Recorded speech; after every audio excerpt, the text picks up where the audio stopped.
എന്താണ് radio activity? Radioactivity എന്ന് പറഞ്ഞാൽ നമുക്കറിയാം, ഈ ഓരോ ആറ്റങ്ങളും ഓരോ ഫീച്ചറുകളുള്ള ആൾക്കാരാണ്. അതായത് ഇപ്പൊ നമ്മുടെ എന്താണ് പീരിയോഡിക് ടേബിളിനകത്ത് 118 എലമെന്റ്സ് ഉണ്ട് അല്ലേ? ഈ 118 എലമെന്റ്സും 118 സ്വഭാവം കാണിക്കുന്ന ആൾക്കാരാണ്. എന്നാലും ഇവർ തമ്മിൽ പൊതുവെ കുറെ സ്വഭാവങ്ങളൊക്കെ ഉണ്ടെങ്കിൽ ഒരേ ഗ്രൂപ്പിൽ തരുന്ന ആൾക്കാർക്കെല്ലാം ഒരേ സ്വഭാവമാണെന്നുള്ള കാര്യം നമുക്കറിയാം അല്ലേ? എന്നാൽ ഇവരുടെ ഒരു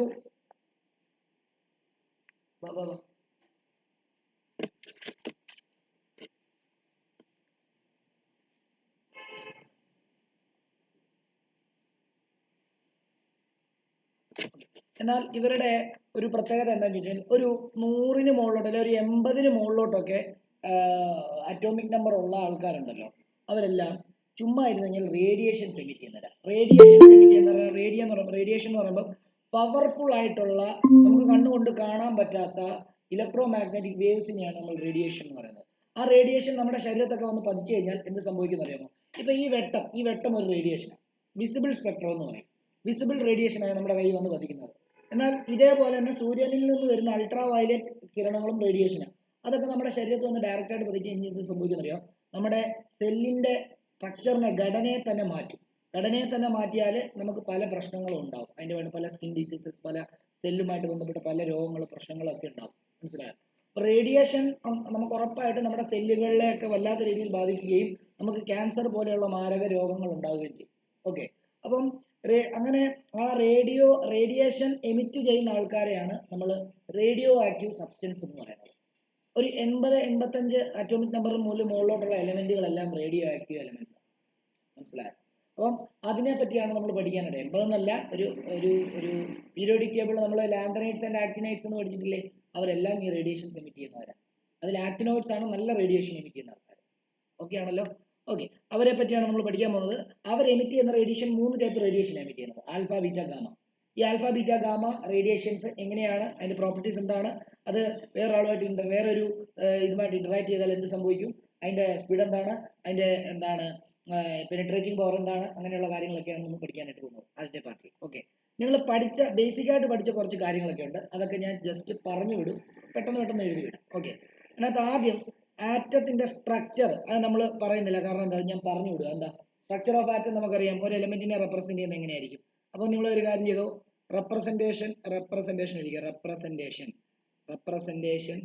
റെപ്രസെന്റേഷൻ ഓഫ് ആൻ എലമെന്റ്. എങ്ങനെയാ ഒരു എലമെന്റിനെ റെപ്രസെന്റ് ചെയ്യുന്നത്? നമുക്കറിയാം, എ എന്ന് എഴുതിയിട്ട് എക്സ് എന്ന് എഴുതിയിട്ട് മുകളിൽ എയും ഇസഡും അല്ലേ? എക്സ് മുകളിൽ എയും താഴെ ഇസഡും ആണല്ലോ. ഈ എ എന്ന് പറഞ്ഞാൽ എന്താ? എ എന്ന് പറയുന്നത് മാസ് നമ്പർ ആണോ? മാസ് നമ്പർ ആണ്. അത് എന്താണ്? അത് പ്രോട്ടോണിന്റെയും ന്യൂട്രോണിന്റെയും സമ്മാണ് ആണല്ലോ. ഇസഡ് എന്ന് പറയുന്നത് എന്താണ്? ഇസഡ് എന്ന് പറയുന്നത് അറ്റോമിക് നമ്പർ ആണ്. അതെന്ന് പറഞ്ഞാൽ എന്താണ്? അത് നമ്പർ ഓഫ് പ്രോട്ടോൺ ഓർ എന്താണ്, നമ്പർ ഓഫ് ഇലക്ട്രോണിന്റെ എണ്ണം. ഓക്കെ ആണല്ലോ. ഇനി നമ്മുടെ ന്യൂട്രോണിന്റെ എണ്ണം കണ്ടുപിടിക്കാൻ വേണ്ടി നമ്മൾ എന്താ ചെയ്തത്? എ മൈനസ് ഇസഡ് ചെയ്ത് കഴിഞ്ഞാൽ നമുക്ക് ന്യൂട്രോണിന്റെ എണ്ണവും കിട്ടും. ശരിയല്ലേ? ആണല്ലോ. ഓക്കെ, ഇനിയും ഈ പ്രോട്ടോണ് പോസിറ്റീവ് ചാർജ് ആണ്. പ്രോട്ടോൺ എഴുതുക. പ്രോട്ടോൺ പോസിറ്റീവ് ചാർജ് ആണ്. അതിന്റെ വാല്യൂ, പ്രോട്ടോൺ പോസിറ്റീവ് ചാർജ് ആണ്, ഈസിക്കൽ ടു എന്നിട്ട് പോസിറ്റീവ് ചാർജ് എന്ന് എഴുതുക. അതിന്റെ വാല്യൂ എന്ന് പറയുന്നത് +1.6 × 10⁻⁻⁹ കൂളംബ് ആണ്. ഇലക്ട്രോൺ എന്നിട്ടിട്ട് ഇലക്ട്രോൺ നെഗറ്റീവ് ചാർജ് ആണ്. അതിന്റെ ചാർജിന്റെ മാഗ്നിറ്റ്യൂഡ് -1.6 × 10⁻⁻⁹ കൂളംബ് എന്നായി. ഓക്കെ, ന്യൂട്രോണിന് ചാർജ് ഇല്ല. ന്യൂട്രോൺ ന്യൂട്രലാണ്. ന്യൂട്രോൺ എന്ന് പറയുന്നത് ന്യൂട്രൽ. ഓക്കെ ആണല്ലോ. ഇനിയും ഇതിന്റെ അടുത്ത് തന്നെ നമുക്ക് വേണമെങ്കിൽ മാസ് ഓഫ് പ്രോട്ടോൺ എന്ന് പറയുന്നത്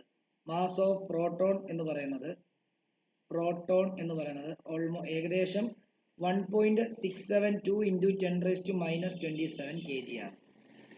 എന്നാൽ മാസ് ഓഫ് ഇലക്ട്രോൺ എന്ന് പറഞ്ഞാൽ എത്രയാണെന്നറിയോ? മാസ് ഓഫ്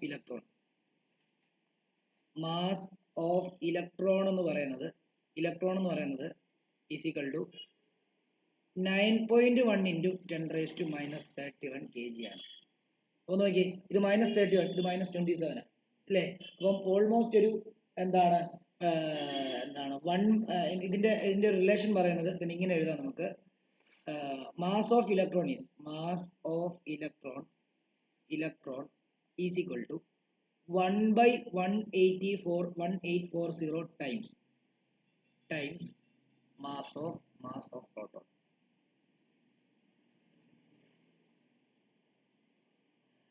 എന്ന് പറഞ്ഞാൽ എന്താ?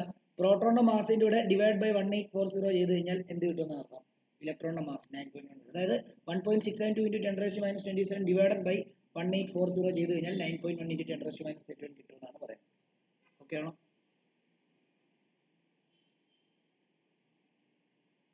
ഇനി മാസ് ഓഫ് ന്യൂട്രോൺ എന്നും കൂടെ എഴുതിക്കോ. മാസ് ഓഫ് ന്യൂട്രോൺ എന്ന് പറയുമ്പോൾ ന്യൂട്രോണും പ്രോട്ടോണും ഏകദേശം സിമിലർ മാസ് ആണ്. പക്ഷെ ഒരു 0.02 വ്യത്യാസമുണ്ട്. 1.674 into 10⁻⁻27. വളരെ റെയർലി ഒരു ചെറിയൊരു വ്യത്യാസം.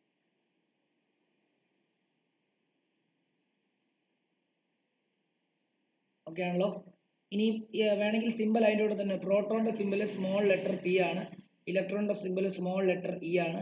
അതേപോലെ തന്നെ എന്താണ് ന്യൂട്രോണിന്റെ സിമ്പിൾ സ്മോൾ ലെറ്റർ എൻ ആണ്. അതും കൂടെ അതിന്റെ കൂട്ടത്തിൽ റെപ്രസെന്റ് ചെയ്യുന്നത്. ഓക്കെ ആണല്ലോ? പിന്നെ ആറ്റത്തിനെ എങ്ങനെയാണ് റെപ്രസെന്റ് ചെയ്യുന്നത് എന്നുള്ള കാര്യങ്ങളൊക്കെ കൃത്യമായിട്ട് നമ്മൾ പറഞ്ഞിരുന്നു ആണോ? ഓക്കെ, ഇതെല്ലാം പറഞ്ഞിരുന്നതാണ്. അപ്പം ഇനിയും നമുക്ക് എഴുതാനുള്ള ഒരു കാര്യം എന്താണെന്ന് ചോദിച്ചു കഴിഞ്ഞാൽ ഐസോടോപ്പ് എന്താണെന്ന് അറിയാമോ? നമ്മൾ പഠിച്ചതാ അല്ലേ? ഐസോടോപ്പ് എഴുതിക്കോ. ഐസോടോപ്പ് എന്ന് പറഞ്ഞാൽ എന്താ? ഐസോടോപ്പ് എന്ന് പറയുമ്പം atoms of same element having same atomic number but different mass number അല്ലേ? അപ്പോൾ എഴുതിക്കോ ആറ്റംസ് ഓഫ് സെയിം എലമെന്റ്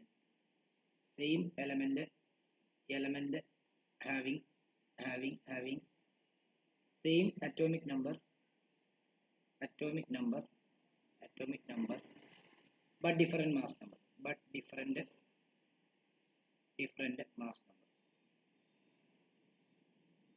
നമുക്ക് എക്സാമ്പിൾ എടുക്കാം. നോക്കിയോ, ഹൈഡ്രജന്റെ 3 ഐസോടോപ്പ് ആണ്. ഒന്ന് ഹൈഡ്രജൻ പ്രോട്ടിയം, രണ്ടാമത്തേത് ഡിറ്റീരിയം, മൂന്നാമത്തേത് ട്രീഷ്യം. നോക്കിയേ, സെയിം എലമെന്റ് അല്ലേ?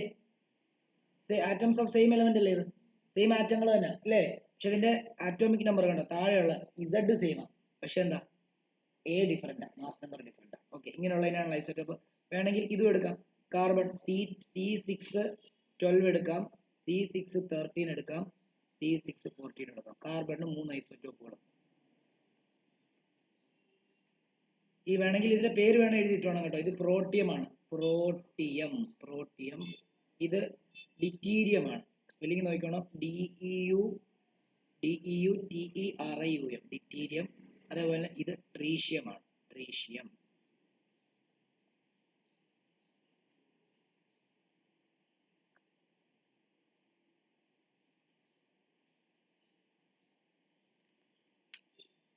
ഓക്കെ ആണോ? ഇനി ഇതിനകത്ത് ഐസോടോപ്പിന്റെ കാര്യം 2-3 കാര്യങ്ങൾ. ടിൻ എന്ന് പറയുന്ന ആൾക്ക് ഇപ്പം ഹൈഡ്രജൻ എത്ര ഐസോടോപ്പ് ഉണ്ട്? 3. കാർബൺ എത്ര ഐസോടോപ്പ് ഉണ്ട്? ക്ലോറിൻ എത്ര ഐസോടോപ്പ് ഉണ്ടെന്ന് അറിയോ? ക്ലോറിന്റെ ഐസോടോപ്പ് വേണം എഴുതിയോ. Cl1735 അതേപോലെ തന്നെ Cl1736. ഓക്കെ ആണ്. എന്നാൽ ഒരു ഡോട്ട് എഴുതിക്കോ. ഏറ്റവും കൂടുതൽ ഐസോടോപ്പ് ആർക്കാന്ന് അറിയാം? ടിന്നിനായിരിക്കും. 10 ഐസോടോപ്പ് ഉള്ളത്, പഠിച്ചോണം. അതായത് ടിൻ എന്ന് പറയുമ്പോൾ അതിന്റെ സിമ്പിൾ SN, സ്റ്റാനം എന്നാണ് അതിന്റെ Latin name. Tin has the largest number of isotope. അത് എത്രയാണ്? ബ്രാക്കറ്റ് വേണമെങ്കിൽ 10 എന്ന് എഴുതി.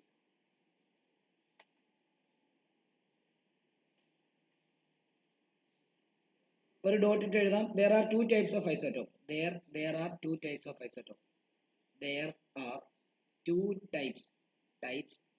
isotope. ഒരു സൈഡ് ആരോ ഇട്ടിട്ട്, ഒന്ന് സ്റ്റേബിൾ ഐസോടോപ്പും ഉണ്ട്, അതേപോലെ തന്നെ unstable or radioactive isotope ഉണ്ട്. Unstable or radioactive isotope.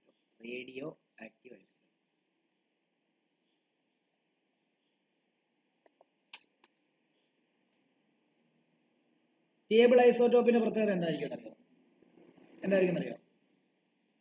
Number of neutrons approximately equal to number of protons ആയിരിക്കും. വലിയ ഡിഫറൻസ് ഒന്നും കാണില്ല.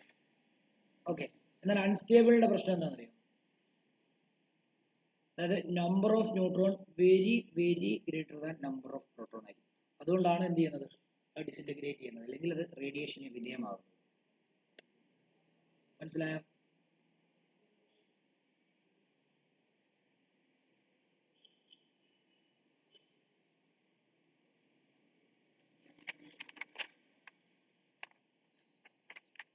സ്റ്റേബിൾ ഐസോടോപ്പിന് നമുക്ക് ഈ കാർബൺ ഒക്കെ എടുക്കാം. ഏതാ ഏതാ C612, അവിടെ പ്രോട്ടോണിന്റെ ന്യൂട്രോണിന്റെ എണ്ണം ഈക്വല.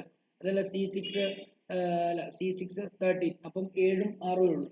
പ്രോട്ടോൺ 6ഉം 7ഉം ഉള്ളൂ. ഇതെല്ലാം നിയർലി ഈക്വല. പക്ഷെ നേരത്തെ യുറാനിയം നോക്കി, ഇതിന്റെ എക്സാമ്പിൾ ഇങ്ങനെയും ഇതിന്റെ എക്സാമ്പിൾ നോക്കി, യുറാനിയം 92-235. ഇവിടുത്തെ പ്രോട്ടോൺ എത്ര ഉണ്ട്? 92 അല്ലേ? ഇവിടുത്തെ ന്യൂട്രോൺ എത്ര ഉണ്ട്? 140 ആണ്. കണ്ടോ? അപ്പോൾ ഒത്തിരി കൂടുതലാണ്. മനസ്സിലായോ? അതേപോലെ തന്നെ യുറാനിയം 92-238 നോക്കിയാലും എന്ത് തന്നെയാണ്? ഇവിടെ പ്രോട്ടോൺ എണ്ണം 92 ആണ്, പക്ഷെ ന്യൂട്രോൺ എണ്ണം എത്രയാണ് ഇവിടെ?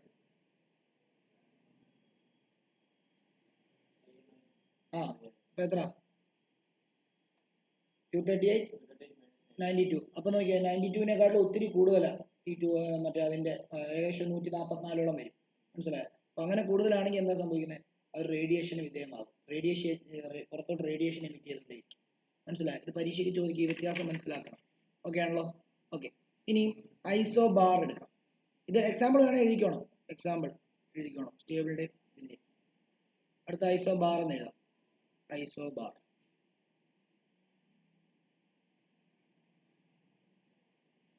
ഓൺലൈൻ ഇരിക്കുന്നവർക്ക് മനസ്സിലായില്ലെങ്കിൽ മനസ്സിലായില്ല എന്ന് പറയണം കേട്ടോ. എന്തെങ്കിലും ഡൗട്ട് ഉണ്ടെങ്കിൽ ചോദിക്കണം.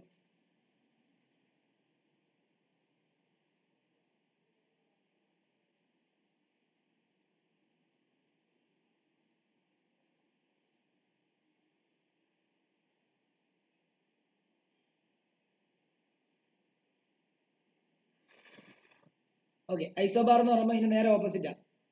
ഡിഫറെന്റ് എലമെന്റ് ആയിരിക്കും, ആറ്റംസ് ഓഫ് ഡിഫറെന്റ് എലമെന്റ് ആയിരിക്കും. പക്ഷെ ഇവിടെ ആറ്റോമിക് നമ്പർ സെയിം ആയിരുന്നു, മാസ് നമ്പർ ഡിഫറെന്റ് ആയിരുന്നു. പക്ഷെ അവിടെ മാസ് നമ്പർ സെയിം ആയിരിക്കും, അറ്റോമിക് നമ്പർ ഡിഫറെന്റ് ആയിരിക്കും. ഓക്കെ ആണല്ലോ? പക്ഷെ എലമെന്റ് സെയിം ആയിരിക്കും, ഇതിൽ എലമെന്റ് ഡിഫറെന്റ് ആയിരിക്കും. ഓക്കെ, അപ്പൊ ഇങ്ങനെ എഴുതാം. The atoms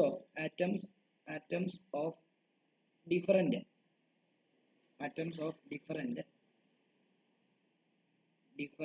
elements which have the same mass number but different atomic number.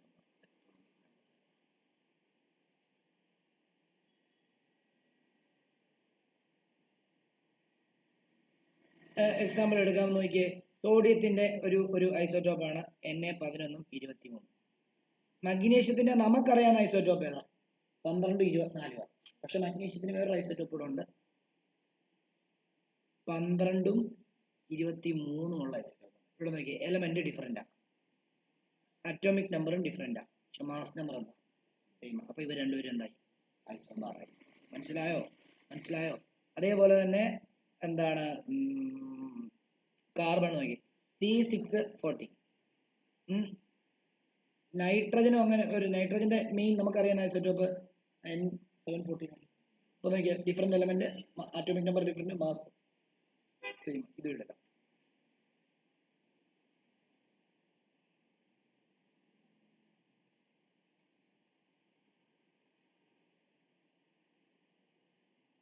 ഇനി ഇവിടെ ഒരു കാര്യം, ഒരു ഡോട്ട് ഇട്ട് എഴുതി വെക്കണം.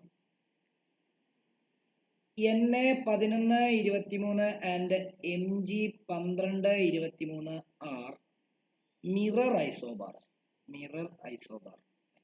എന്തായി മിറർ ഐസോബാർ? മിറർ ഐസോബാർ എന്ന് പറയുമ്പോൾ നോക്കി, ഇവിടത്തെ പ്രോട്ടോൺ എണ്ണം എത്ര? 11 അല്ലേ? ന്യൂട്രോൺ എണ്ണം എത്രയാ? 12 അല്ലേ? എന്നാൽ ഈ മഗ്നീഷ്യത്തിന് നോക്കി, പ്രോട്ടോൺ എണ്ണം എത്രയാ? 12. ന്യൂട്രോൺ എണ്ണം എത്രയാ? 11. കണ്ടോ? ഇവിടെ പ്രോട്ടോണേയും ന്യൂട്രോണേയും എക്സ്ചേഞ്ച് ചെയ്ത പോലെയല്ലേ ഇരിക്കുന്നത്? ശരിയല്ലേ? അപ്പം are called mirror isobar because ഇത് വേണമെങ്കിൽ എന്താ സൈഡിൽ എഴുതി, അതിന്റെ താഴെ തന്നെ വേണേൽ എഴുതിയിട്ടുണ്ട്. ബിക്കോസ്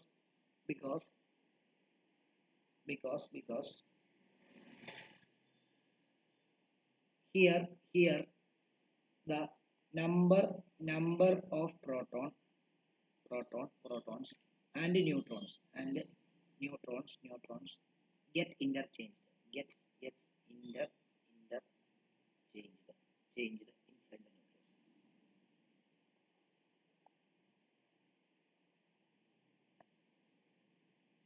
Clear ആണോ? Set ആണോ? Clear sir. ഇനി ഒരു ഇതും കൂടെ ഉണ്ട്. ഐസോടോൺസ് എന്ന് പറയും, എഴുതിക്കോളൂ. ഐസോടോപ്പ്, ഐസോബാർ, ഐസോടോൺസിന്റെ പ്രത്യേകത ഡിഫറെന്റ് എലമെന്റ് ആയിരിക്കും, പക്ഷെ ഇവരുടെ ന്യൂട്രോണിന്റെ എണ്ണം സെയിം ആയിരിക്കും. അങ്ങനെയുള്ള ആൾക്കാരാണ് ഐസോടോൺ എന്ന് പറയുന്നത്. അപ്പം ദ ആറ്റംസ് ഓഫ് അല്ലെങ്കിൽ atoms of different element having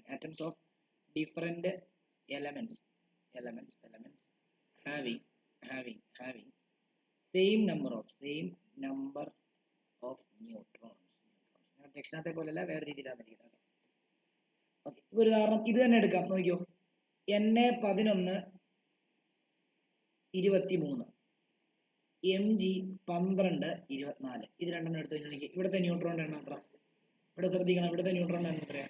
23 - 11 എത്രയാ? 12. ഇവിടുത്തെ ന്യൂട്രോണിന്റെ എണ്ണം എത്രയാ? 24 - 12 എത്രയാ? 12. ആണോ? അപ്പോൾ അങ്ങനെയാണെങ്കിൽ രണ്ടിടത്തെ ന്യൂട്രോണിന്റെ എണ്ണം എന്തായി? സെയിം ആ. ഡിഫറെന്റ് എലിമെന്റ് അല്ലേ? ആറ്റംസ് ഓഫ് ഡിഫറെന്റ് എലിമെന്റ് അല്ലേ? ഡിഫറെന്റ് എലിമെന്റ് ആണ്, അവരുടെ ന്യൂട്രോണിന്റെ എണ്ണം എന്താ? ഡിഫറെന്റ് ആണ്. ക്ലിയർ ആണോ? ഓക്കെ, ഇത്ര എഴുതിക്കും. നമ്മൾ റെഡിയാക്കി ഇതിലോട്ട് കയറാൻ പോകും.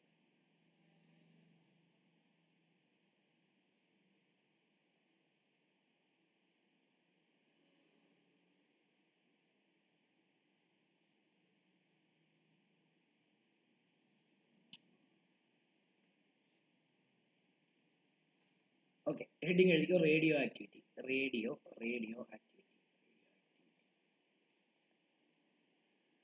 ആക്ടിവിറ്റി എന്ന് പറയുമ്പോൾ എന്താണെന്നറിയോ? ഇത് ശരിക്കും പറഞ്ഞു കഴിഞ്ഞാൽ ഹെൻറി ബെക്യുറൽ എന്ന് പറഞ്ഞൊരു സയന്റിസ്റ്റ് ഉണ്ടായിരുന്നു. അദ്ദേഹം ഡിസ്കവർ ചെയ്ത ഒരു ഫിനോമിനോൺ ആണ് റേഡിയോ ആക്ടിവിറ്റി 1896-കളിൽ. അദ്ദേഹം എന്ത് ചെയ്യാന്നറിയാമോ? ഒരു ഡാർക്ക് റൂമിൽ ഒരു യുറാനിയം സോൾട്ട്, യുറാനിയത്തിന്റെ ഒരു ചെറിയൊരു കട്ട, എന്ത് ചെയ്യുന്നറിയോ? ഒരു ബ്ലാക്ക് പേപ്പറിനകത്ത് പുള്ളി എന്ത് ചെയ്തു? കെട്ടിവെച്ചു. ഒരു ബ്ലാക്ക് പേപ്പറിനകത്ത് ഒരു ഫോട്ടോഗ്രാഫിക് പ്ലേറ്റ്. ഫോട്ടോഗ്രാഫിക് പ്ലേറ്റ് എന്ന് പറഞ്ഞാൽ എന്താ? പണ്ട് ഈ ഫോട്ടോഗ്രാഫിക് ഫിലിം ഇല്ലായിരുന്നു. ഫോട്ടോഗ്രാഫിക് ഫിലിം എന്ന് കരുതി അതിന്റെ മണ്ടയ്ക്ക് ഈ ബ്ലാക്ക് പേപ്പറിനകത്ത് ചുരുട്ടി ഒരു ചെറിയൊരു സോൾട്ടിന്റെ കഷ്ണം പുള്ളി വെച്ചിട്ട് പോയി. ആഫ്റ്റർ സം ഡേയ്സ്, കുറച്ച് ദിവസം കഴിഞ്ഞിട്ട് പുള്ളി ആ ഫോട്ടോഗ്രാഫിക് പ്ലേറ്റ് എടുത്ത് നോക്കിയപ്പോഴത്തേക്കും അതേ കുറേ പാട്. മനസ്സിലായി? ഇപ്പൊ ഒരു സാധനം എടുത്ത് ഫോട്ടോഗ്രാഫിക് പ്ലേറ്റിന്റെ മണ്ടയ്ക്ക് വെച്ചെന്ന് പറഞ്ഞാൽ അതേ പാട് വരണമെന്നുണ്ടോ? ഇല്ല. അപ്പൊ അതേ പാട് വരണമെന്നുണ്ടെങ്കിൽ എന്താ? അതിൽ എന്തൊക്കെയോ സംഭവിച്ചിട്ടുണ്ട്, ഇല്ലേ? അതെന്തുകൊണ്ടാന്ന് ചോദിച്ചാൽ ഈ യുറാനിയം എന്താണ്? റേഡിയോ ആക്റ്റീവ്, അല്ലേ? കാരണം എന്താ? അതിന്റെ ന്യൂട്രോണിന്റെ എണ്ണം അതിന്റെ പ്രോട്ടോണിന്റെ എണ്ണത്തെക്കാട്ടിലും ഒത്തിരി കൂടുതലാണ്. അപ്പൊ അത് റേഡിയേഷൻസ് എമിറ്റ് ചെയ്യും. ആ റേഡിയേഷൻസ് അതിനെ അഫക്ട് ചെയ്തതുകൊണ്ടാണ് അവിടെ പാടുകൾ വരാൻ തുടങ്ങിയത്. ഓക്കെ ആണല്ലോ? ക്ലിയർ ആണല്ലോ? അതിനെ ആദ്യം അദ്ദേഹം വിളിച്ചത്, ആ റേഡിയേഷനെ ബെക്യുറൽ റേസ് എന്നാണ് പുള്ളി വിളിച്ചത്. ഓക്കെ ആണല്ലോ? അപ്പം ഇങ്ങനെ എഴുതാം. The substance which disintegrate or decay എന്നാണ് ഉദ്ദേശിക്കുന്നത്. decay എന്ന് പറയുമ്പോൾ എന്താ? ഇല്ലാതായി പോവാ. Okay, disintegrate by the spontaneous emission of radiation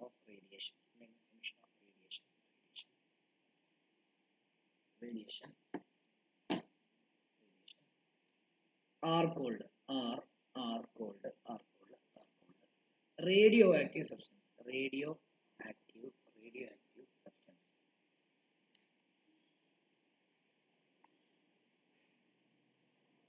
This phenomenon is called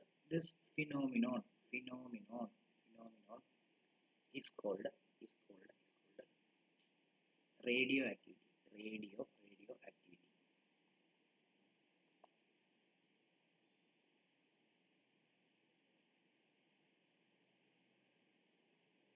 This phenomenon was discovered by Henry Becquerel.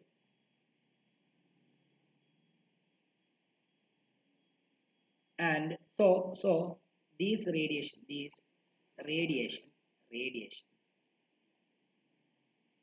were called as Becquerel rays.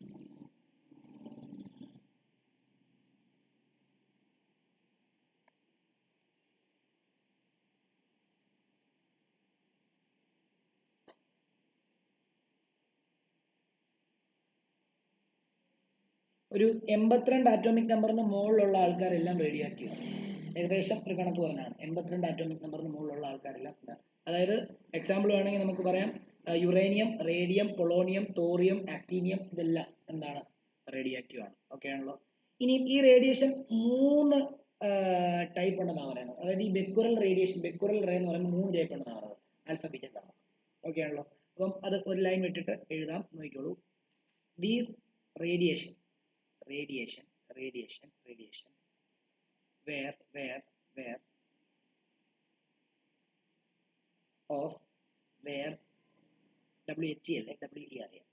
of where three types. ഒന്ന് positively charged, രണ്ട് negatively charged. അല്ല, positively ചാർജിന് നമുക്ക് alpha എന്ന് എഴുതാം ബ്രാക്കറ്റിൽ. Negatively charged, രണ്ടാമത്തെ negatively charged, അതിനെ നമുക്ക് ബ്രാക്കറ്റിൽ ബീറ്റ എന്ന് എഴുതാം. ഇനി മൂന്നാമത്തേത് അൺചാർജ്ഡ്, അതിനെ നമുക്ക്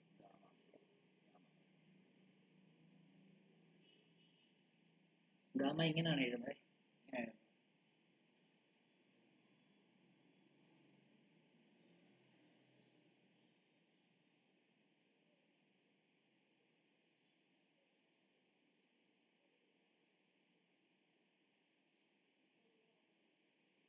ഈ റുദർഫോർഡ് ഇത് എക്സ്പീരിമെന്റലി ഒബ്സർവ് ചെയ്തു. എന്താണെന്നറിയോ? റുദർഫോർഡിന്റെ എക്സ്പെരിമെന്റിനകത്ത്, അതായത് എഴുതിക്കോ, radioactivity as emission of alpha, beta, gamma radiation.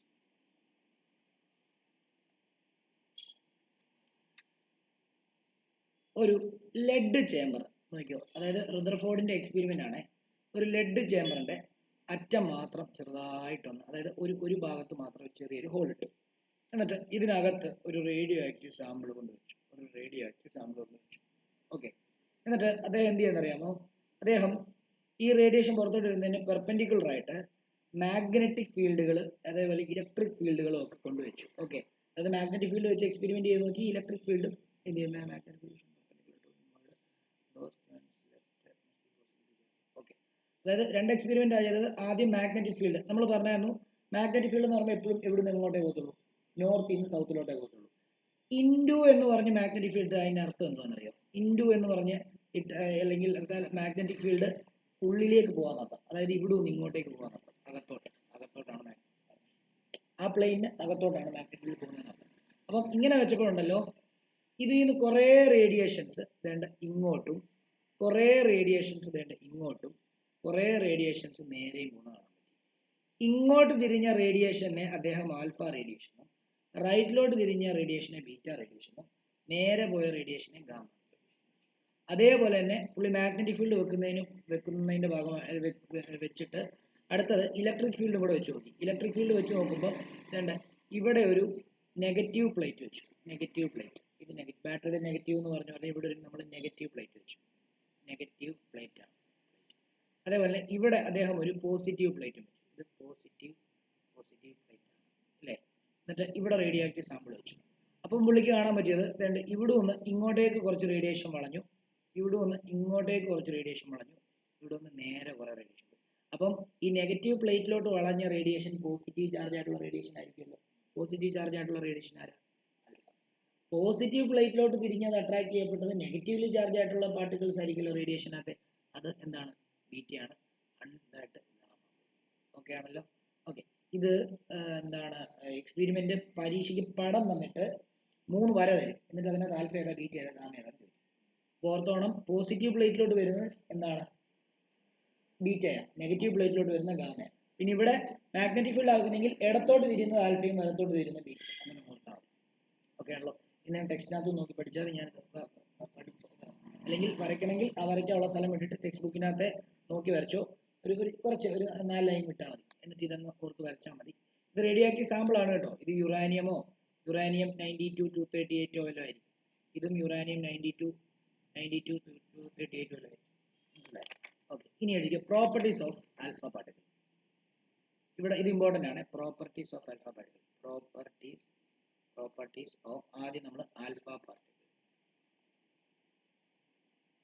ഈ ആൽഫ പാർട്ടിക്കിളിന്റെ മാസും ആൽഫ പാർട്ടിക്കിളും ഹീലിയം ന്യൂക്ലിയസും സെയിം ആണ്. ഹീലിയം ന്യൂക്ലിയസ് പോലെ തന്നെയാണ് ആൽഫ പാർട്ടിക്കിൾ.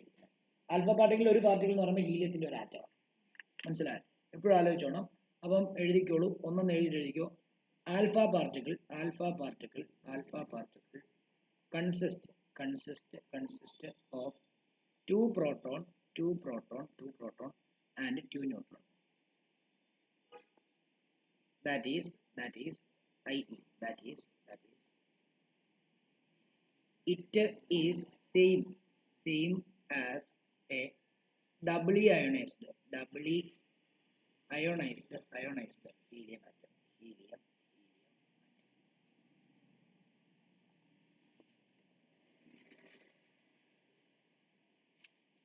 കാരണം എന്താ, ഹീലിയം ആറ്റത്തിനകത്ത് നിങ്ങൾ ഒന്ന് ആലോചിച്ച് നോക്കിയേ, ഹീലിയം ആറ്റത്തിനകത്ത് 2 4 എന്ന്, അതിനകത്ത് എത്ര എണ്ണം ഉണ്ട്? അതിനകത്ത് പ്രോട്ടോണിന്റെ എണ്ണം എത്ര? 2. ന്യൂട്രോണിന്റെ എണ്ണം എത്ര? 4 - 2. അതും എത്ര തന്നെയാണ്? 2 തന്നെ. ശരിയല്ലേ? ആണോ? ആണ്. ഓക്കെ ആണല്ലോ. അതായത് ഹീലിയം ന്യൂക്ലിയസ് ഇതിപ്പം ഇത് ഹീലിയം ആണെങ്കിൽ വെളിയിൽ 2 ഇലക്ട്രോൺ കാണും. ശരിയല്ലേ? എന്നാൽ ഇതിനകത്ത് എന്ത് മാത്രമേ കാണത്തുള്ളൂ? ഇത് ഹീലിയത്തിന്റെ ന്യൂക്ലിയസ് മാത്രമേ കാണത്തുള്ളൂ. ഏതാ? ഇത് ഹീലിയം ആറ്റം ആണെങ്കിൽ ഇതെന്തായിരിക്കും? ഇത് ആൽഫ പാർട്ടിക്കിൾ. ഇത് ആൽഫ പാർട്ടിക്കിളിനകത്ത് പ്രോട്ടോൺ 2 ന്യൂട്രോൺ 2 കണ്ടു. ഇതിനകത്ത് പ്രോട്ടോൺ 2 ന്യൂട്രോൺ 2 ഇലക്ട്രോണും വെളിയിലും. ആ വ്യത്യാസം മനസ്സിലായി?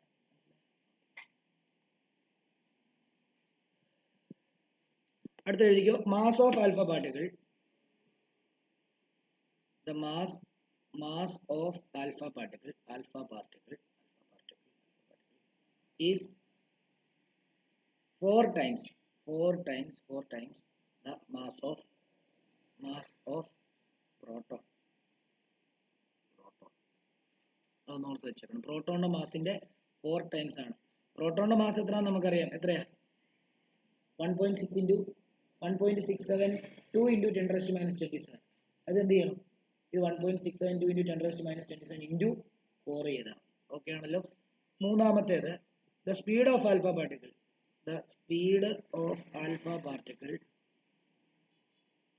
is of the order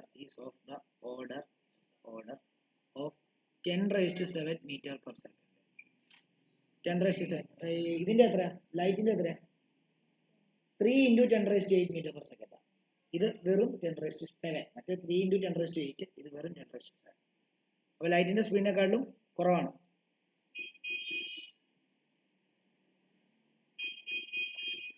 okay ആണല്ലോ. ഇനി അടുത്തത് നാലാമത്തേത്, alpha particle strongly ionize the gas through which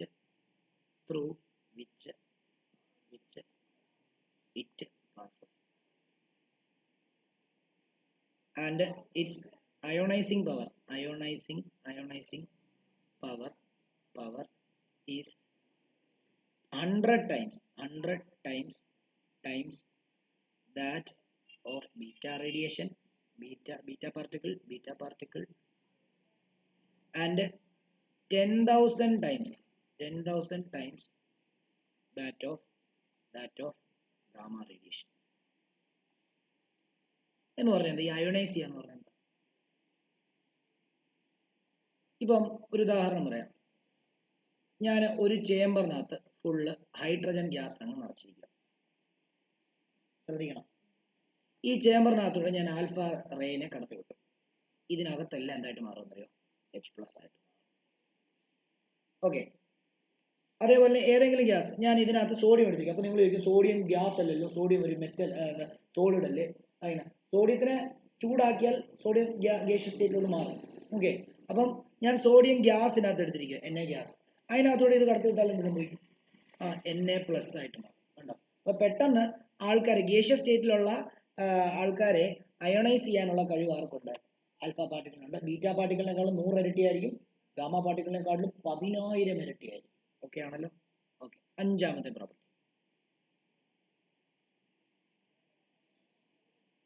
An alpha particle rapidly dissipate its energy as it move through a medium. Therefore, its penetration power is quite small.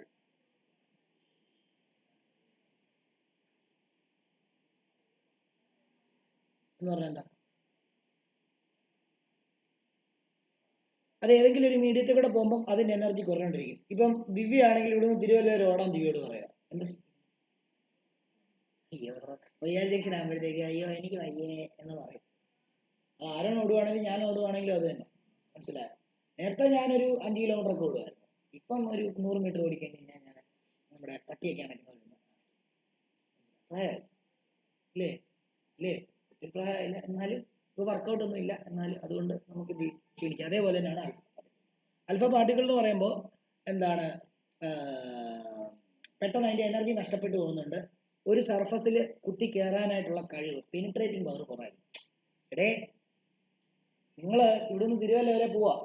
അപ്പൊ തിരുവല്ല വരെ ഇങ്ങനെ പോയി ഒരു എന്താണ്, ഒരു തെർമോക്കോളിന്റെ ഒരു ഇത് വെച്ചിരിക്കുക. നിങ്ങൾ അത് ഇടിച്ച് പൊട്ടിച്ച് കയറാം. ഇവിടുന്ന് തിരുവല്ല വരെ ഓടുമ്പോൾ നിങ്ങളുടെ ഗ്യാസ് പോകും. നിങ്ങൾ തെർമോക്കോളെ പോയി ഇടിച്ചു കഴിഞ്ഞാൽ എന്ത് ചെയ്യും? തെർമോക്കോള് പോലും പൊട്ടത്തില്ല. കാരണം എന്ത് സംഭവിക്കും? നിങ്ങളുടെ എനർജി എല്ലാം പോയി അയ്യോ അയ്യേ എന്ന് പറയും. ശരിയല്ലേ? അതേപോലെയാണ് അതിനകത്ത് പെനിട്രേറ്റിംഗ് പവർ കുറവായിരിക്കും. കാരണം എന്താ? അതിന്റെ എനർജി ഫുൾ റേഡിയേറ്റ് ചെയ്ത് പോകുന്നു.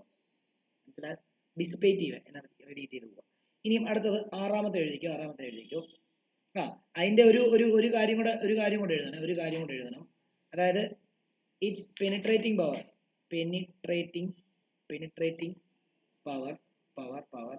is 1/1000 times that of beta particle and 1/10,000 times that of gamma particles. Gamma particle ഉണ്ടല്ലോ. ഇപ്പൊ കണ്ട് ഈ ഗാമ റേഡിയേഷൻ ഞാൻ ആ ഭിത്തിയിൽ അടിച്ചു കഴിഞ്ഞാൽ ആ ഭിത്തി തുളഞ്ഞ് അകത്ത് കയറി, അപ്പുറത്തെ ഭിത്തി തുളഞ്ഞ് അപ്പുറത്ത് കയറി, അപ്പുറത്തെ ഭിത്തി തുളഞ്ഞ് അപ്പുറത്ത് കയറി, ഇങ്ങനെ അങ്ങ് പോകും. നമ്മുടെ ദേഹത്തൊക്കെ വീണാൽ എന്ത് സംഭവിക്കുന്നറിയോ? ഇവിടെ കിഴുത്ത വീഴും. ഇങ്ങനെ കിഴിഞ്ഞിറങ്ങി അങ്ങ് പൊക്കോളൂ. അത്രയ്ക്ക് പവർഫുൾ റേഡിയേഷൻ ആണ് ഗാമ.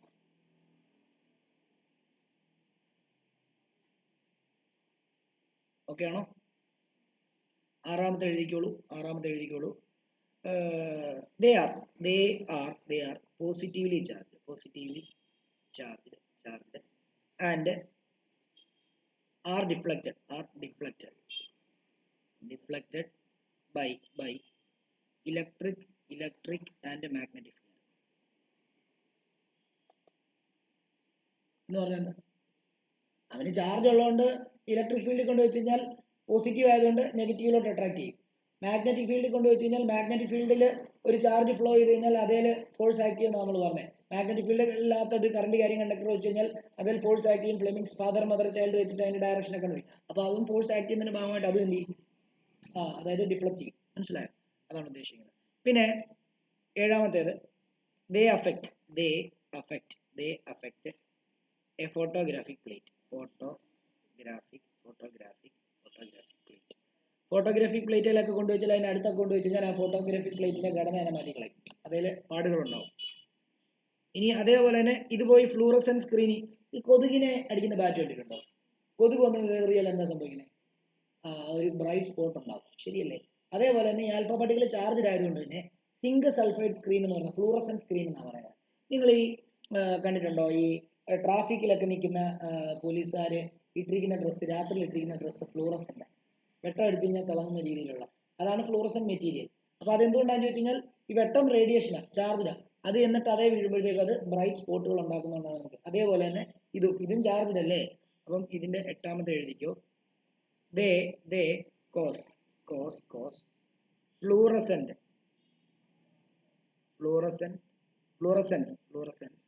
On striking. ഈ ഫ്ലൂറസെൻസ് എന്ന് പറയുമ്പോൾ ബ്രൈറ്റ് സ്പോട്ട് എന്നാണ് അർത്ഥം. Striking a fluorescent screen.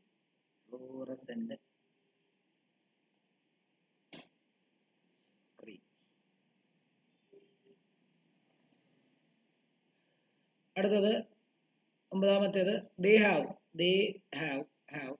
large kinetic energy and momentum. K and P എന്നാണ് എഴുതുന്നത്. 10ാമത്തേത് they destroy living cells and cause biological damage. നമ്മൾ പറഞ്ഞില്ലേ റേഡിയേഷൻ ഒക്കെ നമ്മുടെ സ്കിന്നിലൊക്കെ വീണ് കഴിഞ്ഞാൽ, അല്ലെ നമ്മുടെ ലിവിങ്ങിൽ എന്ത് വീണ് കഴിഞ്ഞാൽ എന്ത് സംഭവിക്കും? അതായത് അത് സെൽസ് ഒക്കെ ഡാമേജ് ആവും, മനസ്സിലാവും, പണി കിട്ടും. ഇനി അതേപോലെ തന്നെ 11ാമത്തെ എന്ന് പറയുമ്പോൾ they get scattered while passing through the thin mica.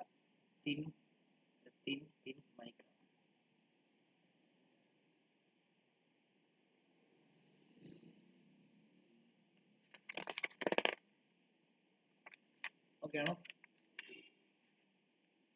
Clear ആണോ? ഓക്കെ. ഇതേപോലെ തന്നെ അടുത്തതിന്റെ പ്രോപ്പർട്ടി എഴുതാൻ പോവാണ്. Properties of beta particle എഴുതിക്കോളൂ.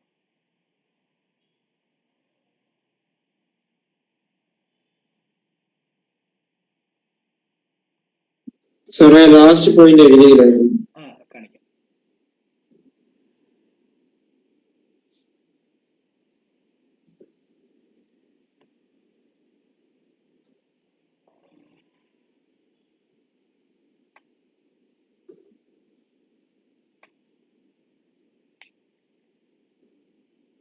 എഴുതി സർ. ഓക്കെ. ഈ ബീറ്റാ പാർട്ടിക്കിൾ എന്ന് പറഞ്ഞാൽ എന്താ അറിയോ? നമ്മൾ സാധാരണ ന്യൂക്ലിയസ് ഇലക്ട്രോൺസ് എവിടെ ഉണ്ടെന്നാണ് പഠിച്ചിട്ടുള്ളത്? ന്യൂക്ലിയസിന് പുറത്ത് റിവോൾവ് ചെയ്യുന്ന ആൾക്കാർ ഇലക്ട്രോൺസ്. എന്നാൽ ന്യൂക്ലിയസിൽ നിന്ന് അകത്തുനിന്ന് പുറത്തോട്ട് ചാടുന്ന ഫാസ്റ്റ് മൂവിങ് ആയിട്ടുള്ള ഒരു പാർട്ടിക്കിളിനെയാണ്, ഫാസ്റ്റ് മൂവിങ് ഇലക്ട്രോൺസിനെയാണ് നമ്മൾ ബീറ്റാ പാർട്ടിക്കിൾ എന്ന് പറയുന്നത്. അപ്പോൾ നിങ്ങൾ ചോദിക്കും ന്യൂക്ലിയസിനകത്തും ഇലക്ട്രോൺസ് ഉണ്ടോ? അങ്ങനെ നമ്മൾ പറയുക എന്തുവാ? ന്യൂക്ലിയസിനകത്തുനിന്ന് പുറത്തേക്ക് വരുന്ന ഫാസ്റ്റ് മൂവിങ് ആയിട്ടുള്ള ഇലക്ട്രോൺസിനെയാണ് നമ്മൾ എന്ന് പറയുന്നത് ബീറ്റാ പാർട്ടിക്കിൾ എന്ന് പറയുന്നത്. ഓക്കെ ആണല്ലോ? അപ്പം ആദ്യം എഴുതുക, ഒന്നാമത്തെ എഴുതുക, beta particles are the fast moving electrons emitted from the nucleus.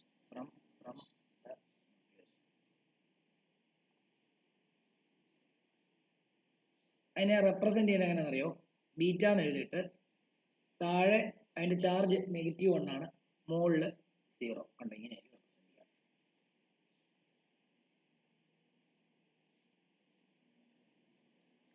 Okay. രണ്ടാമത്തേത് the rest mass of beta particle is ഇലക്ട്രോണിന്റെ തന്നെ ഇതാണ് 9.1 × 10⁻³ kg and its charge അതും ഇലക്ട്രോണിന്റെ തന്നെ ചാർജ് ആണ് -1.6 × 10⁻19 coulomb.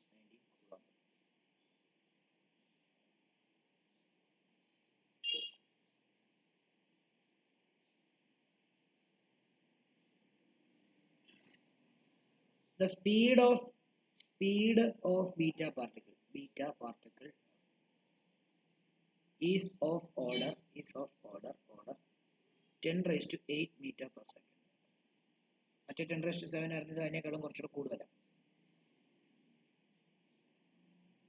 ഇനി മറ്റേത് അയണൈസ് ചെയ്യുന്ന പോലെ ഇതും എന്ത് ചെയ്യും? അയണൈസ് ചെയ്യും. അതായത് beta particle ionise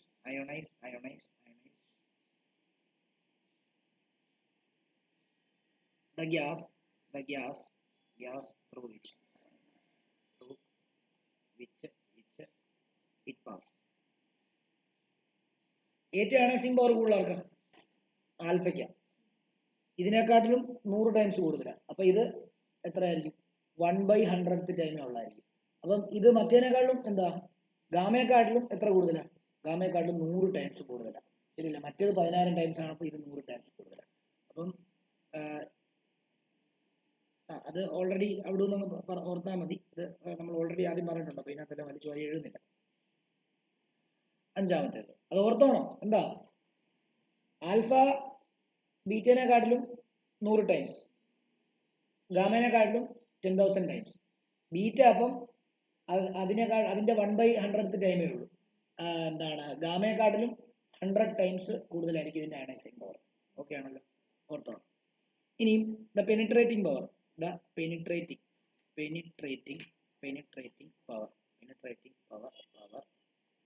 of beta particle is more than that of alpha particle and less than that of gamma radiation, gamma particles.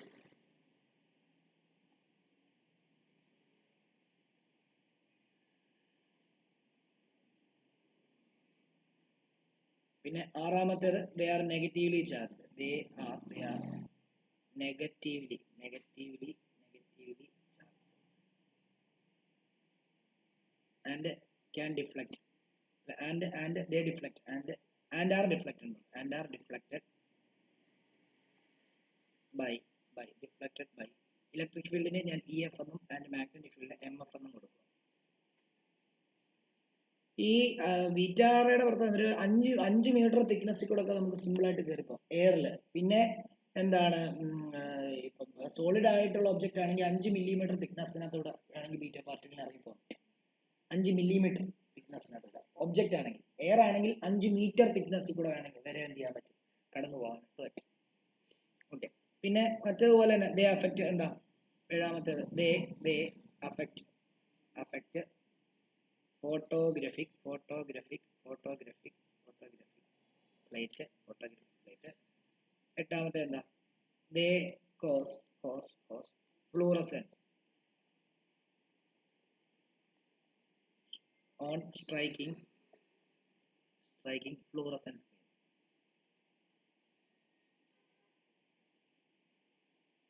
screen. അതേപോലെ തന്നെ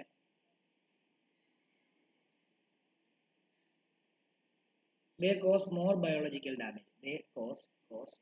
More biological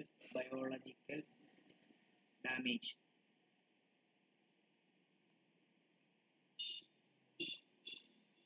as they can easily pass through skin of our body.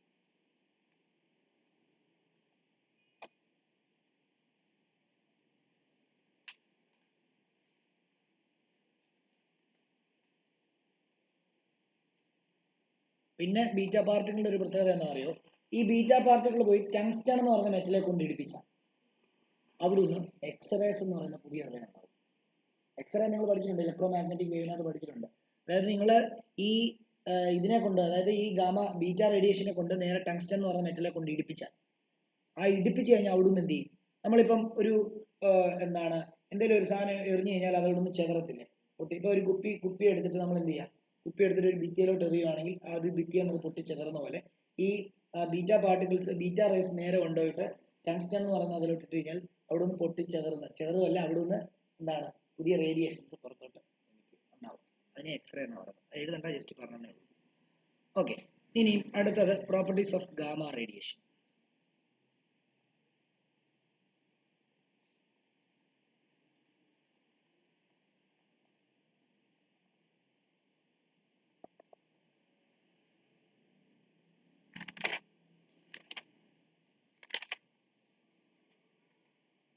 Okay, gamma റേഡിയേഷന്റെ പ്രത്യേകത ഒന്ന് എഴുതിക്കൂ.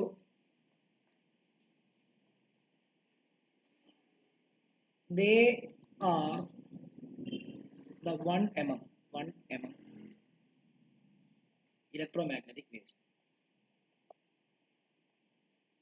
ശരിയല്ലേ? Electromagnetic സ്പെക്ട്രത്തിനകത്ത് നിങ്ങൾ gamma ഇത് പഠിച്ചിട്ടില്ലേ? X-ray, U V ray, infrared, അതിനകത്തൊരെണ്ണം ഗാമ റേ. ഗാമ റേ കഴിഞ്ഞിട്ടാണ് ഗാമ റേ കഴിഞ്ഞ് എക്സ്റേ, എക്സ്റേ കഴിഞ്ഞ് U V ray, U V ray കഴിഞ്ഞ് വിസിബിൾ, വിസിബിൾ കഴിഞ്ഞ് എന്താണ് infrared, infrared radios, microwaves, radio waves, അങ്ങനെ വരുന്നത്. 1 mm electromagnetic wave.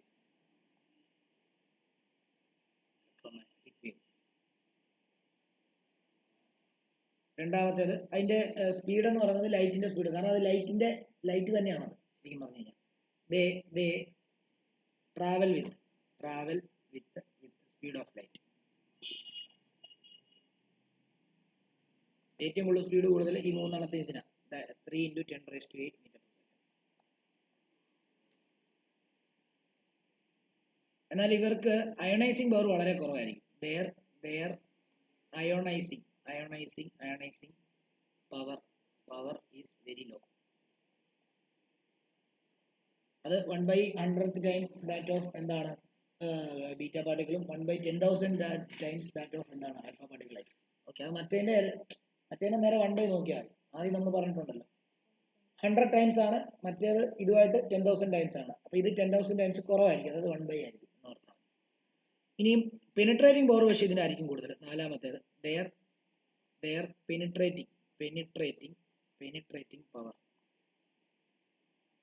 Is high. അത് മറ്റേ രണ്ടിനേക്കാട്ടിലും കൂടുതലായിരിക്കും, അതിനേക്കാട്ടിലും കൂടുതൽ. അതായത് അവർ പറയുന്നത് ഏകദേശം ഒരു 30 സെന്റിമീറ്റർ തിക്നെസ് ഉള്ള ഒരു അയണിനകത്തൂടെ കുത്തി ഇറങ്ങി പോകാൻ പറ്റും. 30 സെന്റിമീറ്റർ തിക്നെസ്. 30 സെന്റിമീറ്റർ തിക്നെസ് എന്ന് പറയുന്നത് ഇത്രയും തിക്നെസ്. ഇത്രയും തിക്നെസ്സിൽ കൂടെ അടിച്ചു കഴിഞ്ഞാൽ ഇത് അതുവഴി കിഴിഞ്ഞിറങ്ങി അപ്പുറത്ത് പോകും. മനസ്സിലായി? അപ്പൊ നമ്മുടെ ബോഡിയിലൊക്കെ ഒന്ന് പതിച്ചാൽ ആലോചിച്ചു. ഓക്കെ, അപ്പം എന്താണ് അതേപോലെ തന്നെ അഞ്ചാമത്തേത് they affect photographic plate. Photographic plate.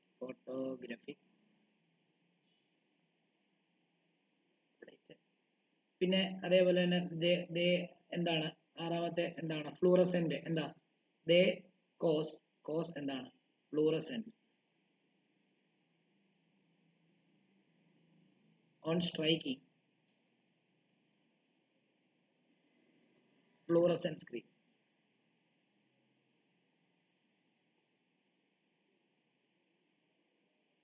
അതേപോലെ തന്നെ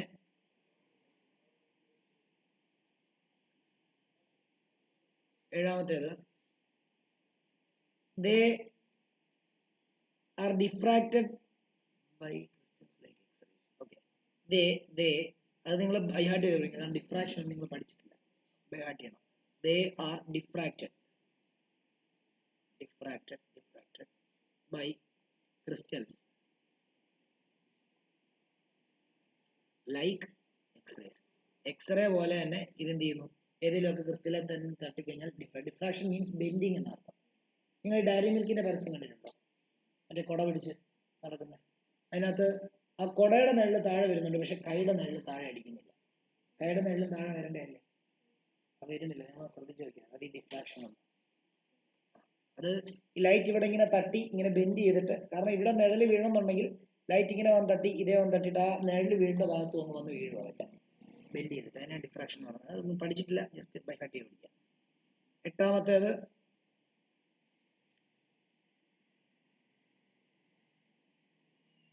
they cause immense biological damage. Immense biological damage. അടുത്തത് they are used in the treatment of cancer.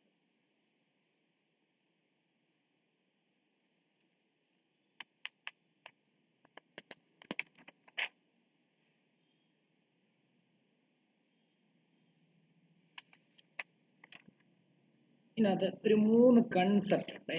ആ 3 കൺസെപ്റ്റ് ഭയങ്കര ഇമ്പോർട്ടൻ്റ് ആണ്. പരീക്ഷയ്ക്ക് ന്യൂമറിക്കൽ പോലും ചോദിക്കും. ഓക്കെ ആണല്ലോ. അതൊന്ന് പഠിക്കണം.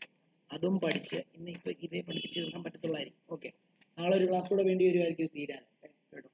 എന്തായാലും നോക്കാം. അപ്പം അതങ്ങ് വൃത്തിക്ക് പറഞ്ഞു തരാം, നോക്കിക്കോളൂ. ആൽഫ എമിഷൻ എഴുതിക്കുക. ആൽഫ എമിഷൻ അതായത്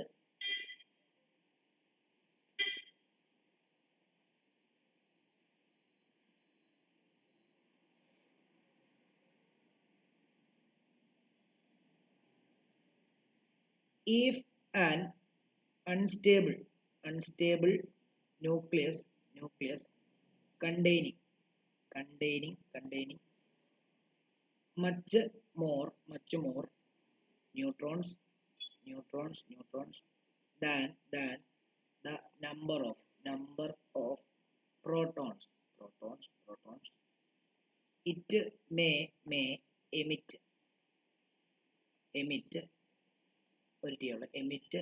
a particle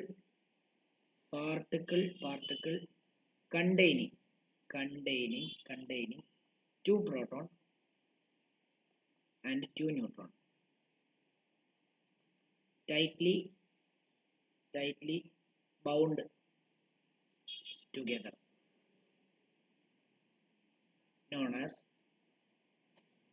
alpha particle.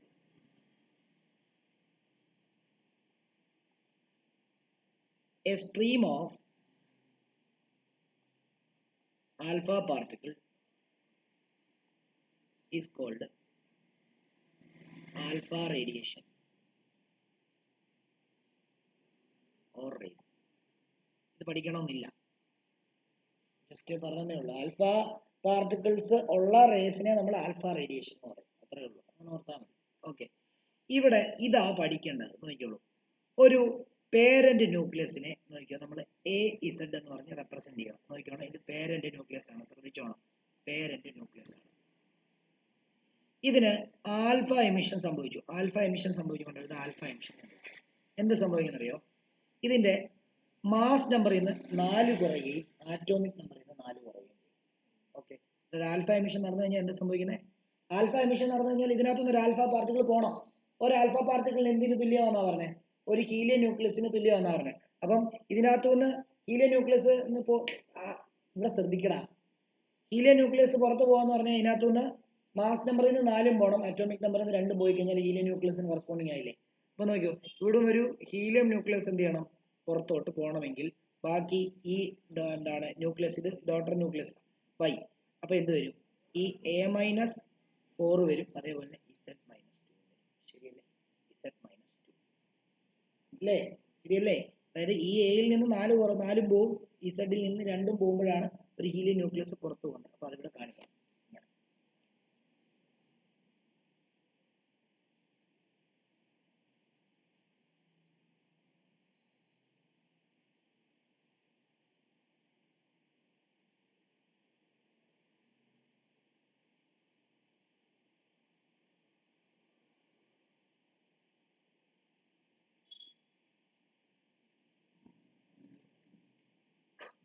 Okay ആണോ? ഓക്കെ ആണല്ലോ? ഇത് Y ആണ്. ഓക്കെ, അടുത്തത് ബീറ്റ എമിഷൻ. രണ്ടെന്ന് എഴുതിയിട്ട് beta emission.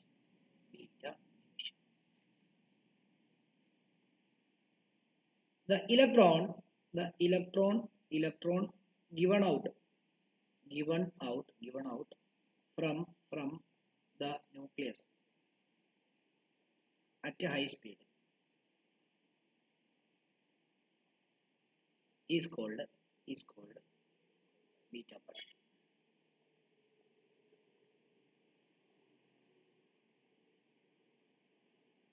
A stream of beta particle is called beta ray.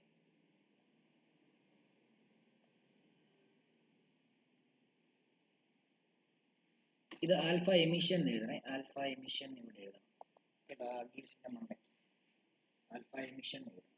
Alpha എന്ന് എഴുതിയാൽ പറ്റത്തില്ല. ഇവിടെ നോക്കി, ഒരു പേരന്റ് ന്യൂക്ലിയസ് എന്ന് പറയുമ്പോൾ എന്താ? നമുക്ക് വേണമെങ്കിൽ അതിനെ വല്ല എക്സ് എന്ന് കൊടുക്കാം, നമുക്ക് ഇവിടെ പി എന്ന് കൊടുക്കാം. PAZ ഇതെന്ത് ന്യൂക്ലിയസാ? പേരന്റ് ആണ്, പേരന്റ് ന്യൂക്ലിയസ്. ഓക്കെ, ഇവിടെ നിങ്ങൾ ഒരു കാര്യം കൂടെ കൊടുക്കും, ഇത് ഡോട്ടർ ന്യൂക്ലിയസ് കൂടെ കൊടുക്കണേ.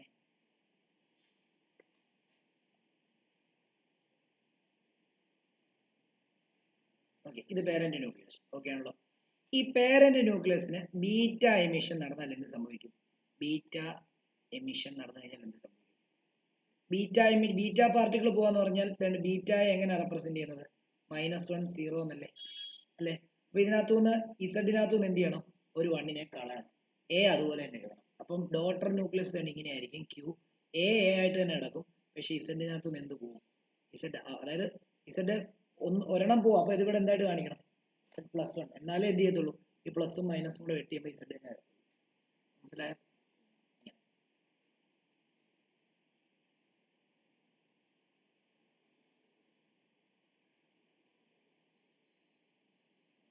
ഇത് ഡോട്ടർ ന്യൂക്ലിയസ്.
ഓക്കെ, ഇനി ഗാമ എമിഷനും കൂടെ ഉണ്ട്, നോക്കിക്കോളൂ. ഗാമ എമിഷൻ, മൂന്നാമത്തേത് ഗാമ എമിഷൻ.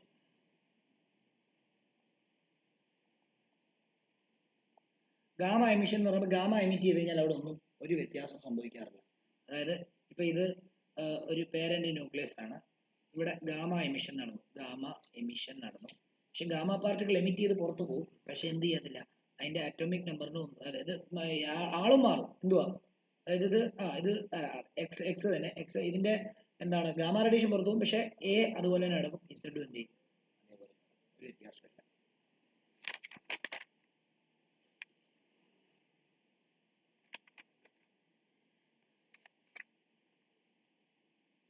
ക്ലിയർ ആണോ?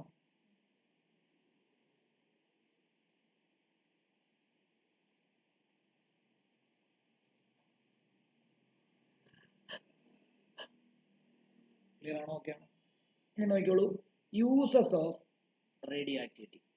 Uses of radio activity.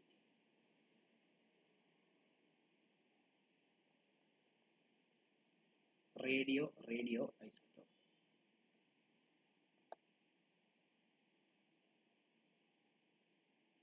പല ഐസോട്ടോപ്പുകളും നമ്മൾ റേഡിയേഷൻ എമിറ്റ് ചെയ്തെങ്കിലും ആ എമിറ്റ് ചെയ്യുന്ന റേഡിയേഷനെ നമ്മൾ യൂസ്ഫുൾ ആക്കി മാറ്റുന്നുണ്ട്. മെഡിക്കൽ ഫീൽഡിൽ യൂസ് ഉണ്ട്, സയന്റിഫിക് ഇത് യൂസ് ഉണ്ട്, ഇൻഡസ്ട്രിയൽ യൂസും ഉണ്ട്, അല്ലേ? അതിനകത്ത് ആദ്യം മെഡിക്കൽ, ഞാൻ ജസ്റ്റ് ഒന്നെല്ലാം ഒന്ന് പറഞ്ഞു വിടാം. Medical use. നമുക്ക് റേഡിയേഷൻ തെറാപ്പി എന്ന് പറഞ്ഞ ഒരു കൺസെപ്റ്റ് ഉണ്ട്, ഇല്ലേ? അതായത് മെനി ഡിസീസ് എഴുതിക്കും, മെനി diseases such as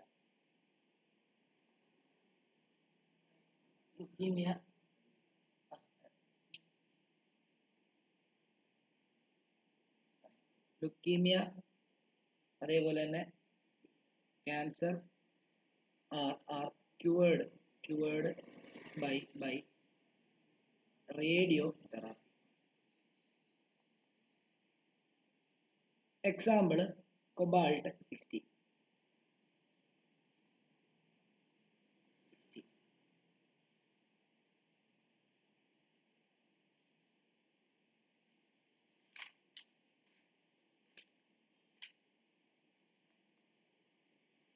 രണ്ടെന്ന് എഴുതണ്ട, ഇതിനകത്ത് തന്നെ രണ്ടെന്ന് എഴുതണ്ട, ഇതിനകത്ത് തന്നെ salts of weak radioactive isotopes such as radio sodium chloride, radio iron, radio iodine are called tracers.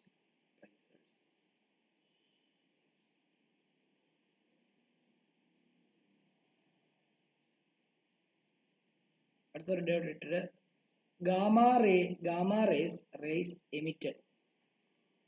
emitted by radioisotope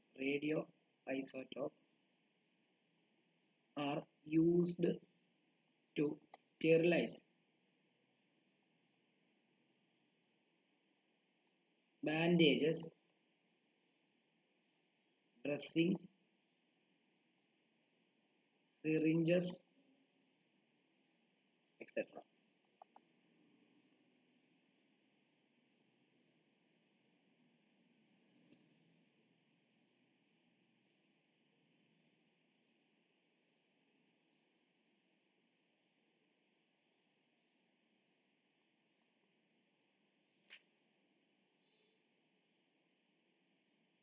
ഈ സയന്റിഫിക് യൂസസ് ഒക്കെ ഞാനൊന്ന് പറയാമേ, നിങ്ങളുടെ ടെക്സ്റ്റിനകത്ത് തന്നെ ഒന്ന് മാർക്ക് ചെയ്ത് വെച്ചാൽ മതി. നോക്കിക്കോളൂ.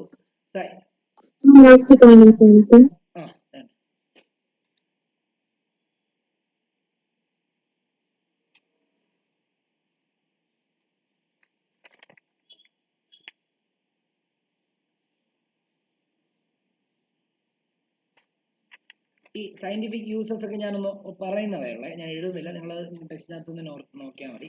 സയന്റിഫിക് യൂസ് എന്ന് പറയുമ്പോൾ നമ്മൾ എന്താണ് അഗ്രികൾച്ചറൽ സയൻസിൽ നമ്മൾ ഉപയോഗിക്കാറുണ്ട് ഈ പ്ലാന്റിന്റെ ഗ്രോത്തിന് ഒരു പെർട്ടിക്കുലർ കെമിക്കൽ മാനുവർ ആയിട്ടൊക്കെ, അതായത് എന്താണ് ഫോസ്ഫേറ്റിന്റെ ഒക്കെ റേഡിയോ ആക്റ്റീവ് ഐസോട്ടോപ്പുകൾ നമ്മൾ എന്ത് ചെയ്യുന്നുണ്ട്, നമ്മൾ എന്താണ് അഗ്രികൾച്ചറൽ സയൻസിന് ഉപയോഗിക്കുന്നുണ്ട്. എന്തിനു വേണ്ടിയാണ്? പ്ലാന്റിന്റെ ഗ്രോത്തിന് വേണ്ടി.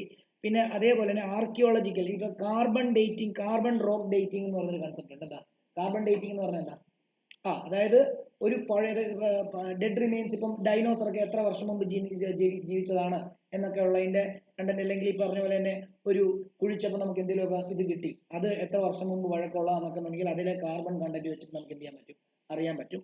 അവിടെ നമ്മൾ ഉപയോഗിക്കുന്ന ഐസോടോപ്പ് എന്ന് പറയുന്നത് എന്താണ്? ഈ കാർബണിന്റെ ഐസോടോപ്പുകളാണ്. ഓക്കെ ആണല്ലോ. ഇനി അതേപോലെ ഇൻഡസ്ട്രിയൽ യൂസസിലോട്ട് വരുവാണെങ്കിൽ നമ്മൾ എന്താണ്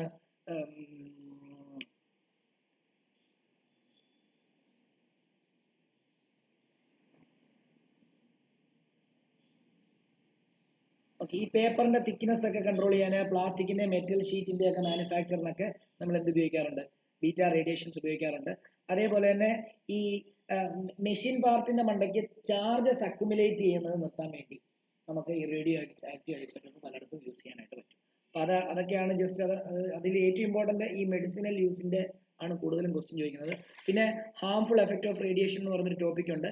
ഈ ഹാംഫുൾ എഫക്ട് ഓഫ് റേഡിയേഷൻ എന്ന് പറഞ്ഞാൽ റേഡിയേഷൻ നമ്മുടെ ശരീരത്തെ എഫക്ട് ചെയ്ത് കഴിഞ്ഞാൽ 3 രീതിയിലായിരിക്കും എഫക്ട് ചെയ്യുന്നത്. ഒന്ന്, ഒരു ഷോർട്ട് ടേം റീകവറബിൾ എഫക്ട് ഉണ്ടാവും. അത് diarrhoea, sore throat, loss of hair, nausea പോലുള്ള. ഇനി ലോങ് ടേം ആയിട്ടുള്ള ഇറീകവറബിൾ എഫക്ട് ഉണ്ടാവും, ലുക്കീമിയ, ക്യാൻസർ പോലുള്ളത്. പിന്നെ ജനറ്റിക് എഫക്ട് ഉണ്ടാവും. 3 ടൈപ്പ് പ്രശ്നങ്ങളാണ് നമ്മുടെ ശരീരത്തിൽ റേഡിയേഷൻ ഏറ്റിൽ ഉണ്ടാകുന്നത്. ഒന്ന് ഷോർട്ട് ടേം എഫക്ട്, ഒന്ന് ലോങ് ടേം എഫക്ട്, ഒന്ന് ജനറ്റിക് എഫക്ട്.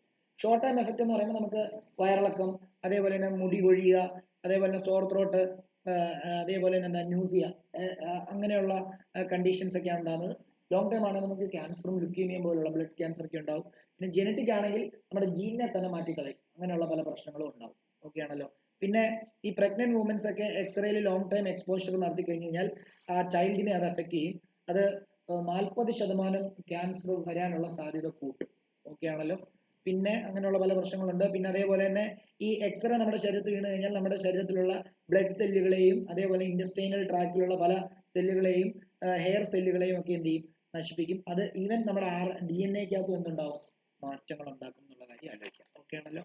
പിന്നെ ഇവിടെ പറയുന്നത് എന്താണെന്ന് ചോദിച്ചു കഴിഞ്ഞാൽ safety measures while establishing nuclear plant. അതായത് നമ്മൾ ന്യൂക്ലിയർ റിയാക്ടർ വഴി നമ്മൾ എനർജി പ്രൊഡ്യൂസ് ചെയ്യുന്നുണ്ട്, എന്താ ഇലക്ട്രിസിറ്റി പ്രൊഡ്യൂസ് ചെയ്യുന്നുണ്ട്.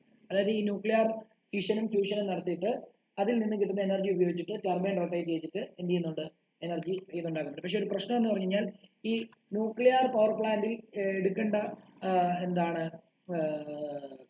റിക്വയർമെന്റ് ഉണ്ട്, അല്ലെങ്കിൽ അവിടെ എന്താണ് കണ്ടീഷൻസ് ഉണ്ട്. അപ്പോൾ ആ കണ്ടീഷൻസ് എന്തൊക്കെയാണെന്ന് ചോദിച്ചു കഴിഞ്ഞാൽ ഒന്ന് പീപ്പിള് അവിടെ ജോലി ചെയ്യുന്ന ആൾക്കാരുടെ സുരക്ഷ. അവർ കൃത്യമായിട്ട് ലെഡിന്റെ ഡ്രസ്സൊക്കെ ഇട്ട് കഴിഞ്ഞാൽ ഈ റേഡിയേഷനെ അബ്സോർബ് ചെയ്യും, മനസ്സിലായോ? അപ്പം ലെഡിന്റെ ഡ്രസ്സും ലെഡിന്റെ ഷൂവും ലെഡിന്റെ ഗ്ലൗസും ഒക്കെ ഉപയോഗിച്ച് കഴിഞ്ഞാൽ അവർക്ക് അവരുടെ ശരീരത്തിലോട്ട് റേഡിയേഷൻ അധികം ഏക്കത്തില്ല. രണ്ടാമത്തേത് ഈ ന്യൂക്ലിയർ റിയാക്ടർ എന്താണ് ലെഡും സ്റ്റീൽ വാളും കൊണ്ട് പ്രൊട്ടക്ട് ചെയ്യണം. അപ്പോൾ അതെന്ത് സംഭവിക്കുന്നറിയോ, അവിടെ അകത്ത് നടക്കുന്ന റേഡിയേഷൻസ് ഉണ്ടാകുന്ന റേഡിയേഷൻസ് പുറത്തേക്ക് വരില്ല. ഓക്കെ ആണല്ലോ.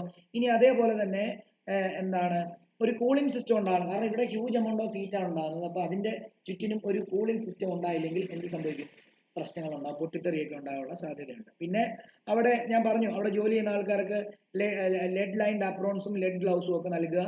അതേപോലെ തന്നെ നമ്മൾ റേഡിയോ ആക്റ്റീവ് മെറ്റീരിയലിനെ ഹാൻഡിൽ ചെയ്യുമ്പോൾ നമ്മൾ ഈ പപ്സ് ഒക്കെ എടുക്കുന്ന ടോങ്സ് ഇല്ലേ, അതുപോലെയുള്ള ലെഡും കൊണ്ടുണ്ടാക്കിയ ടോങ്സ് ഒക്കെ വെച്ചിട്ട് വേണം നമ്മൾ എടുക്കാൻ, കൈ കൊണ്ട് എടുക്കാൻ പാടില്ല.